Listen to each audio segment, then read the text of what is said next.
Hi everyone, welcome back to the channel. So in today's video, I'm going to show you exactly how you can activate your new Lebara eSIM.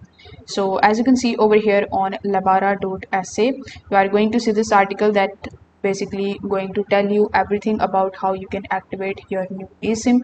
So first of all, you will need to register and activate your new eSIM when it is a new plan or the new SIM replacement. So after doing so, you just have to log in into your account. So you will find the login option here on the top. When you log in into your account from the main menu, simply select the option of support and then simply select the option of activate your eSIM.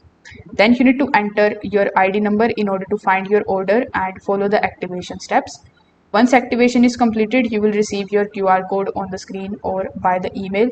So you need to simply just scan this QR code with the help of your device in order to install the eSIM. So basically when you get the QR code over here, you just have to simply open the settings of your device. Now inside the settings, you just have to simply go to the option of connection.